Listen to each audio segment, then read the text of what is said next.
Oi pessoal, esperando o pessoal chegar aqui para a live de hoje. Vamos esperar. Estão chegando, outras pessoas estão entrando. Igor, Gorete, a Marta. Tudo bem, Manu? Oi, Manu. Vamos lá, Fátima, Suzana, Shirley, Denise. Tudo bem, pessoal? Sejam bem-vindos. Manu de Oeiras. Tudo bem, Manu? Val, boa tarde. Eric. Você foi na escola onde eu trabalho, sou professora de sala de leitura. Bacana. Carminha, boa noite, boa noite. Fê, tudo bem, Fê? Que bom que você está aqui, Fê. Ilustra Oficial, oi. Rosana, oi. Fabi, Shirley. Vamos lá, o pessoal tá chegando. Tá chegando, 6 horas da tarde. A gente fazer a nossa live. A Marta, tudo bem, Marta? A Rosana. Vamos lá, o pessoal chegando. Saudade de você também, Fê. Quando passar essa loucura, a gente combina nosso café, tá bom? A Paty de Frankfurt. Tudo bem, de Frankfurt, Alemanha. Que bom. Fui sua colega no Rena. Que bacana. Vamos lá, vamos suas histórias. Obrigado contra os meus alunos, Sirlene. Bacana. Então vamos lá. Aí eu vou lendo Guarulhos. Barbos, Márcia. Obrigado, Márcia. Obrigado, Sheila. Lindas mensagens. Então vamos lá para a proposta de hoje, é falar um pouquinho sobre, para uma conversa para pais, para adultos. Se tiver criança e tiver chato, elas podem fazer outra coisa, se quiser assistir, podem assistir também. Mas a proposta hoje é falar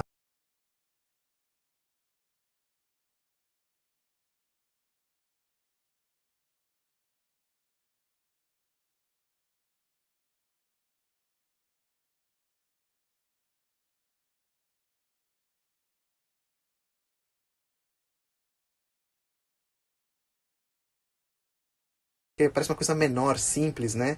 Uma vez teve um advogado conhecido meu, me encontrou num evento social e falou: e aí, Ilan, como estão as suas historinhas? Aí eu olhei pra ele: e como estão os seus clientezinhos? Aí ele ficou paralisado assim.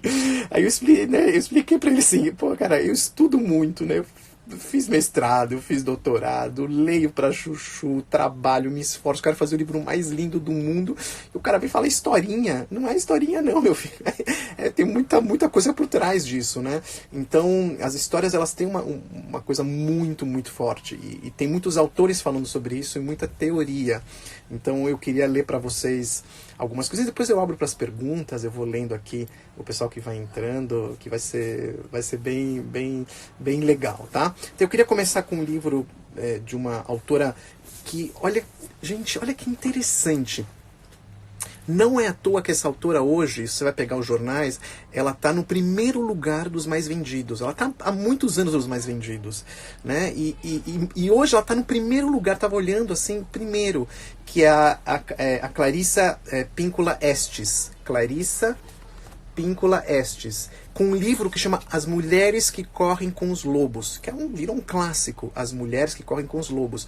E o que é esse livro? Histórias. Então olha que curioso, nesse momento, o topo lá do mais vendido é um livro que fala de histórias e da importância das histórias para a gente resistir. Esse livro é um outro livro dela, que é uma coletânea dos irmãos Grimm, coletânea maravilhosa, e a introdução dela é uma coisa divina, eu acho maravilhoso. Eu queria ler um trechinho e falar um pouquinho sobre esse comecinho. E quem quiser depois comprar esse livro pela Amazon, né, acho que vale a pena. Tem histórias dos irmãos Grimm, como eles eram, como são mesmo, né, sem limpezinha da história, as crianças adoram e tudo mais. Eu vou ler um trechinho e eu vou continuar aqui falando. O trecho que eu escolhi é esse aqui, ó. Ela falando, tá? Essencialmente acredito que é útil e fundamental para aqueles que mais conhecem e amam a criança apresentá-la às realidades mais complexas da vida. Por exemplo, ouvimos pais dizerem: bem, não sei se devo contar ao meu filho coisas sérias. Não sei se devo falar de morte, doença, ódio ou guerra. É claro que se deve contar aos filhos tanto histórias feias quanto bonitas. Toda criança deve receber um mapa e o treinamento para penetrar as florestas claras e sombrias do mundo. Vou repetir.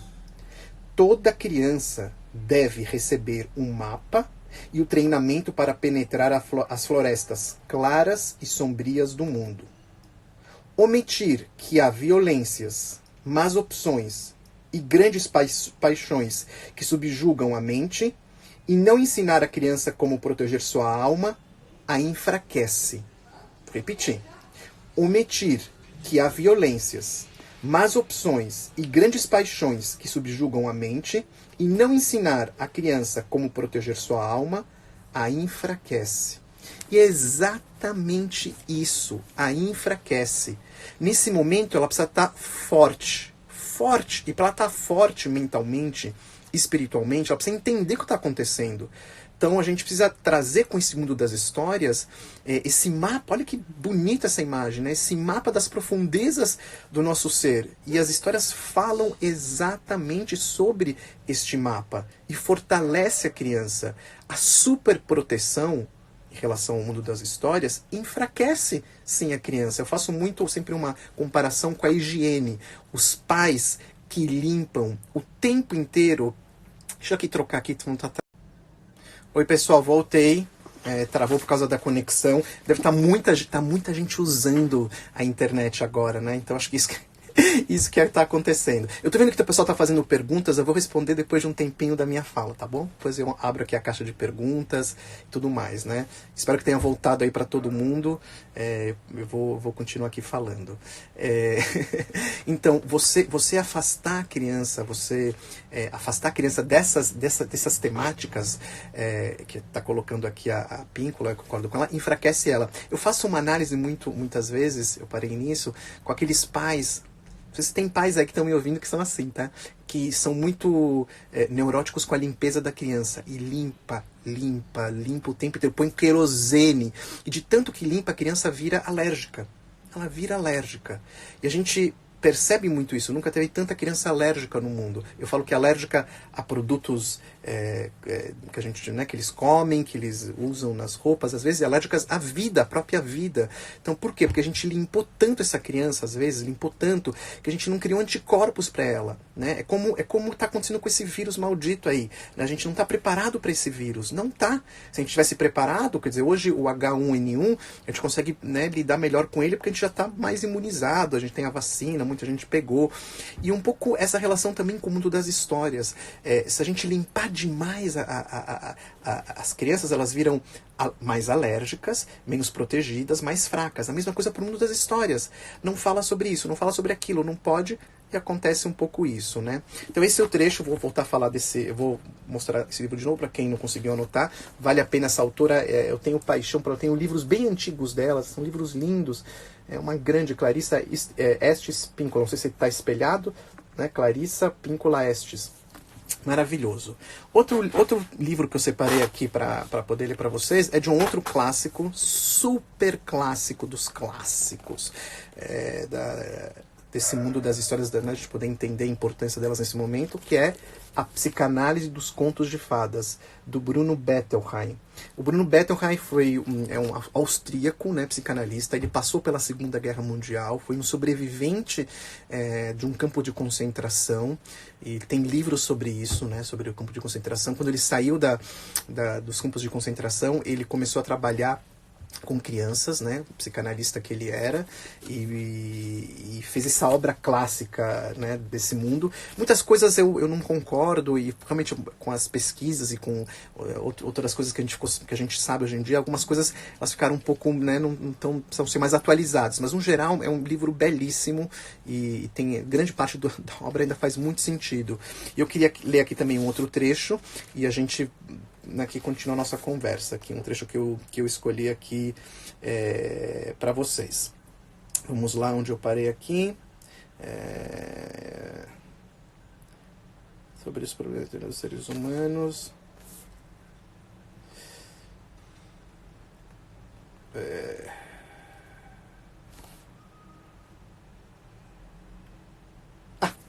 estava na página errada. Vamos lá. O Bettelheim que fala. Fui confrontado com o problema de deduzir quais as experiências na vida infantil mais adequada para promover sua capacidade de encontrar sentido na vida. Sentido da vida. Dotar a vida em geral de mais significados. Com respeito a essa tarefa, nada é mais importante que o impacto dos pais e outros que cuidam da criança. Ou seja, não tem coisa mais importante para o impacto mental na vida da criança, em primeiro lugar, diz Bruno Bettelheim, da relação que nós pais desenvolvemos com os nossos filhos, professores com os alunos, os cuidadores com seus cuidados, né, lá nas creches, né, enfim. Em segundo lugar, olha que ele coloca em segundo lugar, vem a nossa herança cultural, quando transmitida à criança de maneira correta. Quando as crianças são novas, é a literatura que canaliza melhor esse tipo de informação. Vou repetir. Quando as crianças são novas, é a literatura que canaliza melhor esse tipo de informação. Então, o Bruno Bettelheim está falando o quê? Que depois da relação pai, mãe, filho, professor, aluno, que impacta a vida mental da criança, e por bem ou por mal, obviamente, né? Por bem ou por mal, né? Em segundo lugar, aquilo que é mais importante para dar sentido à vida da criança são as histórias, a linguagem, a narrativa, a literatura. Olha a importância. E outro trecho aqui do Bruno Bettelheim que eu separei, que é muito legal também. Esse trecho é legal, que o livro tá velhinho, gente, todo estrupiado. Nossa, tem anos, que deve ter uns 50 anos esse livro. Acho que eu roubei da minha mãe, sempre roubei livro da minha mãe. Se ela estiver ouvindo, acho que tá até o nome dela aqui. Vou ter que devolver. Deixa eu ver aqui. Não, é dela mesma, da minha mãe. Eu devolvo um dia, mãe, prometo para você. Que tem um trecho aqui que diz o seguinte. Vamos lá pro trecho. Olha que bacana que ele fala. Se uma criança ouve apenas histórias realistas, o que significa falsas para partes importantes da sua realidade interna, então pode concluir que muito de sua realidade interna é inaceitável para seus pais. Muitas crianças se alienam assim de sua vida interna, e isto as esvazia. Em consequência, pode mais adiante, como adolescente, não mais sob o jugo emocional de seus pais, vir a odiar um mundo racional e escapar inteiramente para um mundo de fantasia, como que para compensar o que perdeu na infância. E isto numa idade mais adulta, numa ocasião em que tal implicaria um severo rompimento com a realidade, com todas as consequências perigosas que traria para o indivíduo e a sociedade. O que ele está falando, Bruno Bettelheim, aqui? Olha que importante. Se a gente não der para as crianças, desde bem pequenininhas, alimento simbólico, histórias de fantasia, histórias que estão nos contos de fadas, na boa literatura infantil, que tem um mundo simbólico dentro, se a gente não der isso para os nossos filhos e alunos, eles vão ter um buraco na vida deles quando adolescentes. Isso já está acontecendo. Eu lembro que eu trabalhei há muitos e muitos anos na minha juventude, na época que eu fazia faculdade na PUC, com jovens delinquentes da extinta FEBEM, né? Hoje é casa, né? Na extinta FEBEM. E eu fazia muita anamnese com esses jovens, ou seja, perguntas da vida, né, passada deles, tudo mais, como era a vida. E a gente tinha coisa barra pesada mesmo. 14, 15, 16 anos. E grande parte daqueles jovens, você via na anamnese deles, na história de vida, que realmente eles tinham pouca relação com a vida simbólica do mundo externo. Ou seja, poucas pessoas cantaram para elas, poucas pessoas liam histórias para essas crianças, quando elas eram crianças, agora estavam jovens. Então, as fantasias que elas tinham, esse mundo que elas carregavam, que todo mundo carrega, esse mundo sombrio, com as fantasias malucas que a gente tem, não tinha uma válvula de escape. Era só realidade, isso que ele está falando, era realidade. E chega um momento que o cara começa a pirar, porque não consegue pôr para fora aquele monstro que eu chamo Darth Vader que a gente tem dentro da gente. Então, aqueles jovens depois, quando eles viraram adolescentes, quando tinham fantasias sádicas, por exemplo, que as pessoas têm, as crianças passam por fantasias sádicas, elas não tinham as histórias que filtravam essas fantasias. E o que elas faziam? Iam para a realidade e machucavam as pessoas na realidade. Faz todo sentido isso. Quando você tem uma válvula de escape, você tem uma literatura que possa absorver esses sentimentos, a gente está preso em casa, está isolado, a gente está angustiado, estamos ansiosos, quando vai acabar essa desgraça desse vírus, quando eu já poder voltar a abraçar, né, a minha mãe e os avós e netos com avós. Isso cria uma angústia, uma ansiedade. Como a criança vai entender o que é isso, a gente não contar para ela através das histórias? Porque racionalmente, pessoal, ela não vai entender. Ela não vai entender racionalmente. Racionalmente, ela não vai... As pequenas, principalmente. As minhas filhas têm 13, 16 anos, é outro tipo de conversa. Mas as crianças pequenas, elas não adianta sentar com elas e explicar. Mas elas estão sentindo, que nem esponjinhas. Eu tenho um livro que chama A Menina Furacão e o Menino Esponja, né? E é exatamente isso. As crianças, elas são esponjinhas, então elas vão sentindo esse clima, essa angústia. A literatura, ela pode transformar essa angústia em algo que ela possa compreender em outro nível e tentar elaborar isso. Elaborar. Gente, Bruno Bettelheim é demais. Já vou para as perguntas, tá? Podem se acalmar e já vou daqui a pouquinho. Que eu quero mostrar aqui as outras que eu trouxe. Outro livro que eu separei aqui para vocês é de um casal que eu adoro, muito bacana. É um livro que também ele traz um pouco de outra noção do Bruno Bettelheim de alguns temas. Eu gosto bastante. As coisas que eu não gosto no Bettelheim aparecem aqui de uma forma bacana, né? Que Fadas no Divã. Né? Fadas no Divã. A psicanálise nas histórias infantis, e é da Diana e do Mário Corso. Eles são dois psicanalistas lá do Sul, pessoas boníssimas, maravilhosas, e esse livro é divino também, faz uma bela dupla com Bettelheim para poder analisar e pensar. E aqui também tem umas passagens que eu quero ler e depois explicar um pouquinho para vocês, e depois a gente abre para as perguntas, tá? E eu vou começar a conversar aí com vocês, ver as dúvidas e tudo mais. Então, vamos que a parte que eu separei aqui, vamos ver aqui.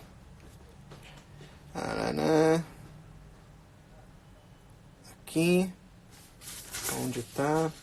Ah, tá aqui, encontrei o que eu queria ler para vocês. É aqui. As crianças continuam interessadas no mistério. Se ele se empobrece, elas o reinventam. Da mesma forma, são fascinadas por tudo que desperte nelas a vasta gama de sentimentos de medo. Concordo plenamente com isso. O medo é uma das sementes privilegiadas da fantasia e da invenção. Grande parte dele provém das mesmas fontes do mistério e do sagrado. O medo pode ser provocado pela percepção da nossa insignificância diante do universo, está vendo isso agora, da fugacidade da vida, das vastas zonas sombrias do desconhecido.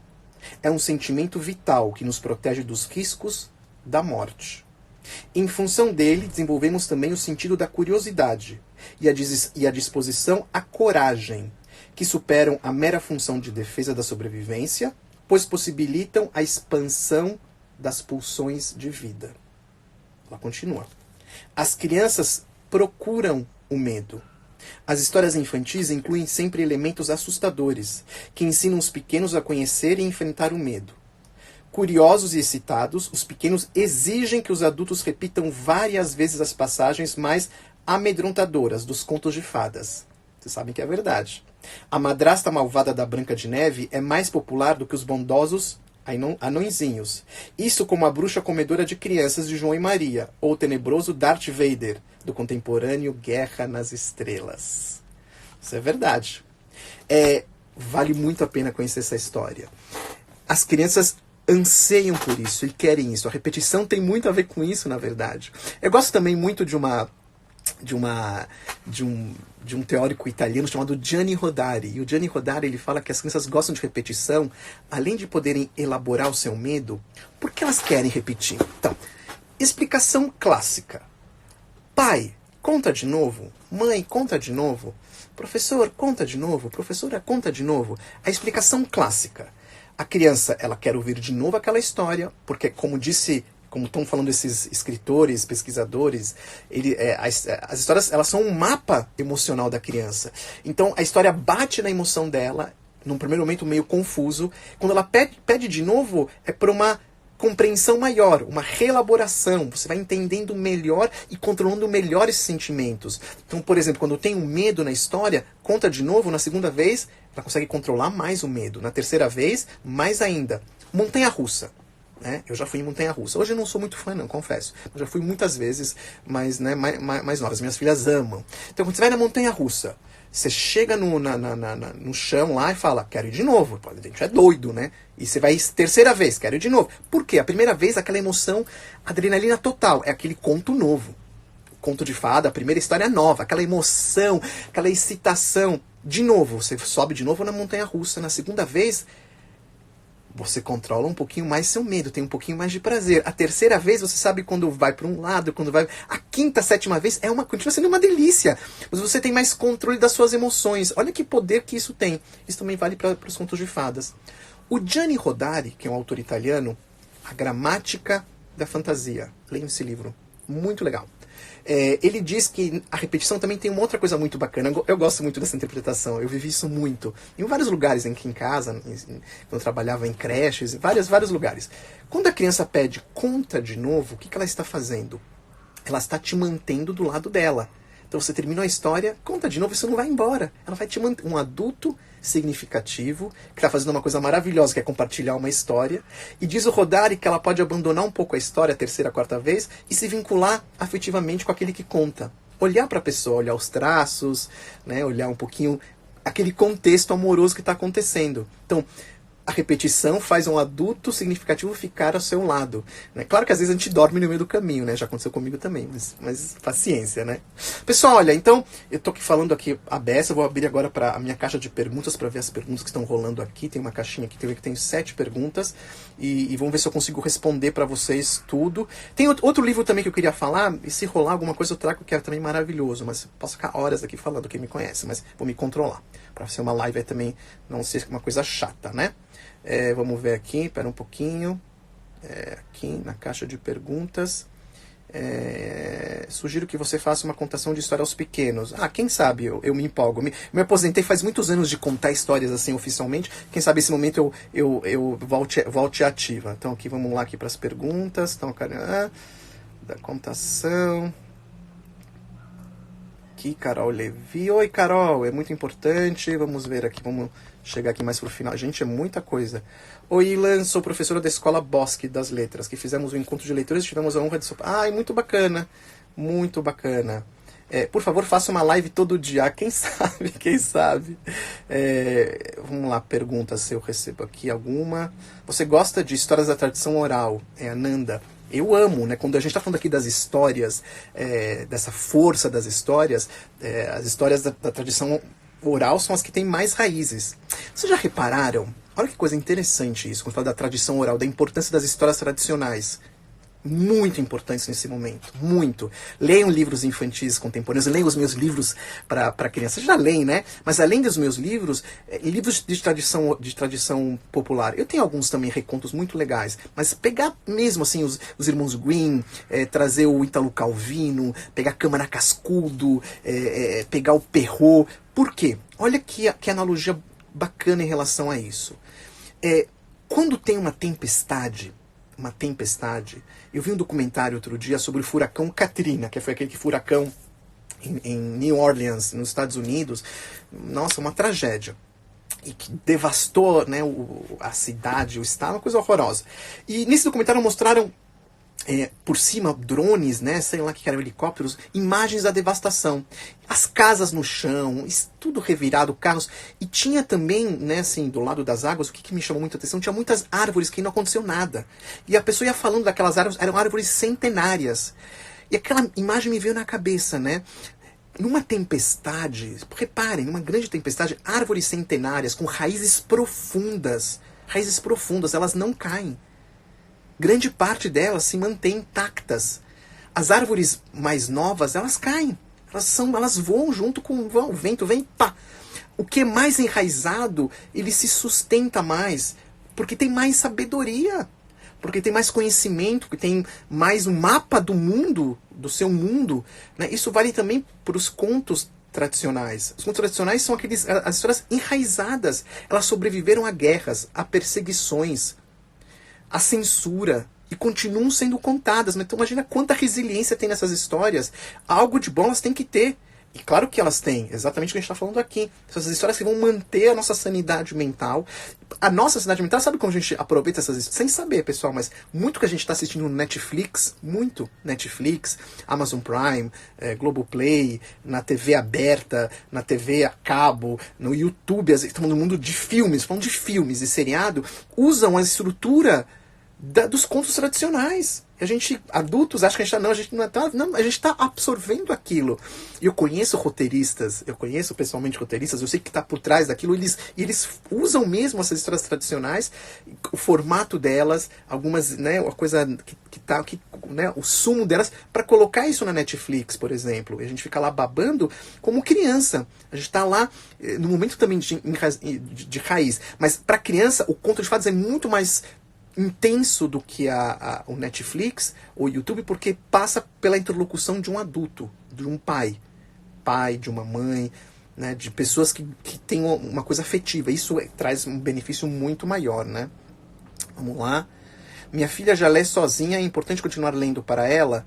Flávia, sim, seria muito bacana. Acho que não tem idade para você... Claro, você pode deixar ela ler sozinha, maravilha, mas a leitura compartilhada não é só, né, por causa da própria história, do conteúdo, é por causa da relação. Então, se você consegue manter essa relação com ela, afetiva, através da história, isso fica pro resto da vida. Então, deixa ela ler sozinha e você mantém isso, porque isso tem um vínculo afetivo. As histórias, elas vinculam afetivamente os nossos filhos, tá? Então, se ela deixar você ainda ler, né? As minhas é mais difícil. Outro dia me deu vontade, né? A minha de 13 anos está lendo Anne Frank, né? O diário de Anne Frank. E eu fiquei com vontade de ler para de 16 junto, todo mundo junto lendo em voz alta, é mais difícil. Eu vou achar um tempinho, ver se eu consigo pegar elas, né? Elas estão lá em outra sintonia, mas vou tentar fazer isso. Mas se não der, tudo bem, elas lendo sozinhas também é bacana. Mas os pequenininhos, é bacana manter sim, eu acho importante, né? Estive com você na escola Interamérica. Ah, legal, Marisol. Adoro. Salva essa live. Depois me explica como salvar, porque eu não sei como salvar. Vai pro IGTV, vai pro não sei o que, depois desaparece, eu não sei como salva, né? Aqui, Vânia, fale sobre a censura aos livros infantis. Vânia, eu prometo que eu vou fazer uma live só sobre censura, tá? Para não entrar também nisso. É uma coisa bem vasta, mas falarei, com certeza. Oi, Ilan, é Agnes, tenho filhos de 2 anos. É bom pedir para as crianças contarem histórias também, só vendo as figuras, porque elas ainda não sabem ler? Claro, é dele. Gente, não tem regra. Essa coisa de regra é muito chato, né? Eu tô dando aqui dicas da minha vida pessoal, da minha vida de anos e anos fazendo isso no mundo inteiro, literalmente. Então você vai ganhando um pouco de conhecimento em relação a isso, mas não tem regra.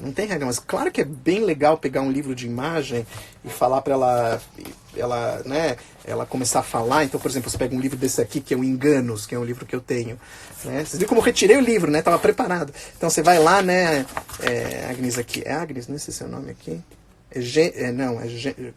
Agnes, sei lá qual é o nome dela. Agnes, é Agnes, tá aqui, Agnes.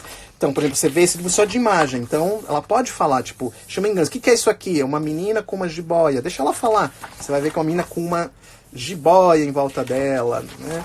Uma velhinha com neto, não, é a bruxa do 71 apavorando o moleque. Então, esse é um livro de imagens, pode deixar, eu tô aqui falando, pode deixar ela falar, não tem muita regra, né? Eu gosto muito desse aqui, a criançada adora esse aqui, ó. Esse aqui. É muito legal esse aqui.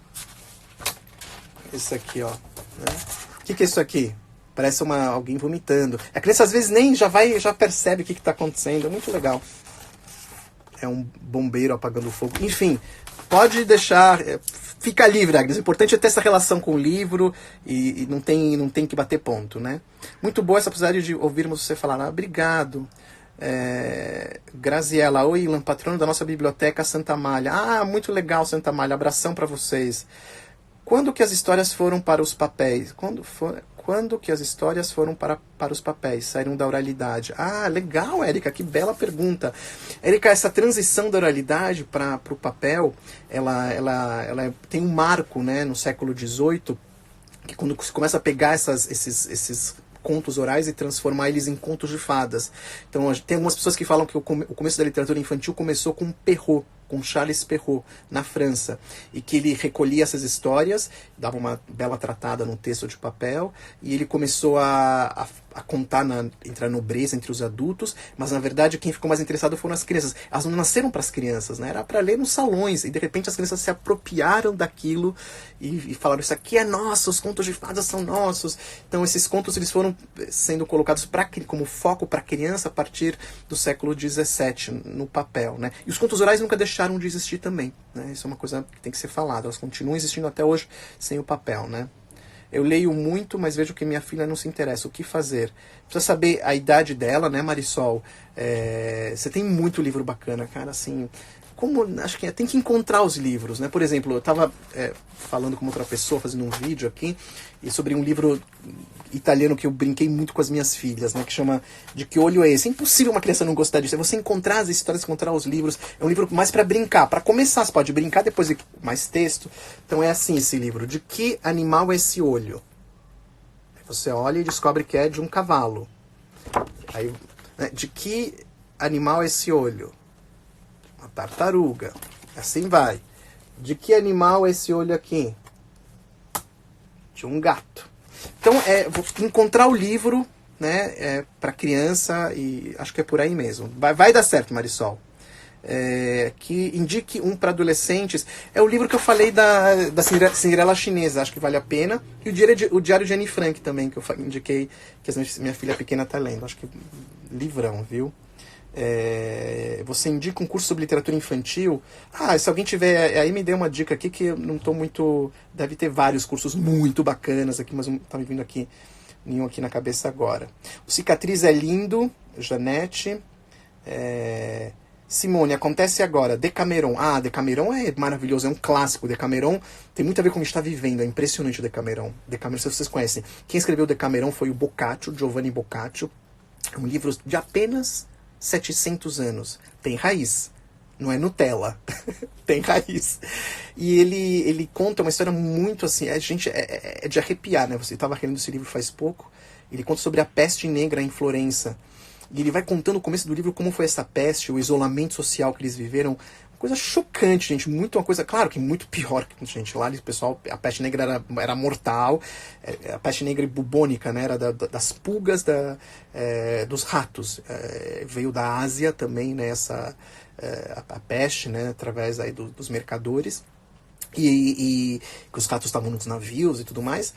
Mas se fala muito sobre essa coisa do isolamento social, do distanciamento. É uma coisa muito, muito apavorante. E o que acontece você tem 7 jovens e 3 jovens, 7 mulheres e 3 homens que decidem sair de Florença para não pegar a peste e se isolam num castelo. E para passar o tempo, sabe o que eles fazem? Qual a proposta? Contar a história. Decameron significa 10 dias. Então, em 10 dias... contar 100 histórias entre eles e tudo mais. E o livro fala sobre essas histórias. Livrão, gente. Livrão. Muito legal.